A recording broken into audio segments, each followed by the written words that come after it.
ബോധ്യപ്പെടുന്നുവെങ്കിൽ പാർട്ടിക്ക് ഈ ഗതി വരുമായിരുന്നു. ബോധ്യപ്പെടേണ്ടവർക്ക് ബോധ്യപ്പെടണം, തിരുത്തലുകൾ വരുത്തണമെന്ന് CPIM-നെതിരെ PK ശശി. പാർട്ടി ഭിന്നിച്ചു പോവുകയാണ്, പാർട്ടി കൂടുതൽ കൂടുതൽ ശോഷിച്ചു വരികയാണ്. ഈ അവസ്ഥയിൽ പാലക്കാട് ജില്ലയിൽ പ്രത്യേകമായ ശ്രദ്ധ വേണ്ടേ?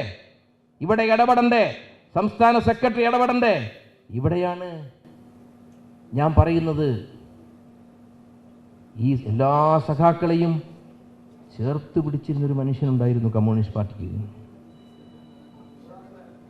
സഖാവ് ബാലകൃഷ്ണൻ, സഖാവ് കോടിയേരി സഖാക്കളെ ചേർത്ത് പിടിക്കും, അവരെ സ്നേഹിക്കും, സ്നേഹം കൊണ്ട് അവരെ കീഴടക്കും, പാർട്ടിക്കകത്തുള്ള പ്രശ്നങ്ങളെല്ലാം യോജിപ്പിന്റെ തലത്തിൽ പരിഹരിക്കും.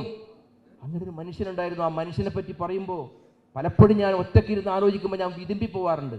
ഭാഗ്യം ഉണ്ടായില്ലല്ലോ, ഭാഗ്യം ഉണ്ടാകാം.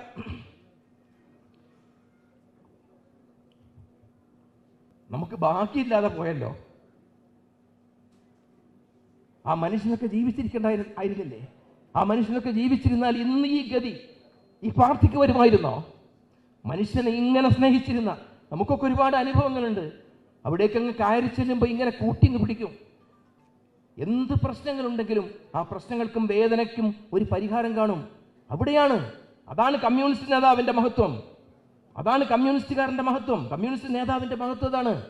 ഹൃദയവുമായി സംവദിക്കുന്ന ബന്ധം. അതാണ് പാർട്ടിക്കകത്ത് വിമർശനം ഉന്നയിക്കുമ്പോഴും ഘടകത്തിൽ നിന്ന് പുറത്തു വരുമ്പോൾ സഖാക്കൾ തമ്മിലുണ്ടാകേണ്ട, കമ്മ്യൂണിസ്റ്റുകാർ തമ്മിലുണ്ടാകേണ്ട ഒരാത്മബന്ധമുണ്ട്. ആ ആത്മബന്ധത്തിൻ്റെ ഏറ്റവും വലിയ ഉദാഹരണമായിരുന്നു സഖാവ് ബാലകൃഷ്ണൻ കോടിയേരി ഉണ്ടായിരുന്നത്. ആ കോടിയേരി മരിച്ചതോടുകൂടി ഒരു ശൂന്യതയാണ് അനുഭവപ്പെടുന്നത്. News desk Magnavision.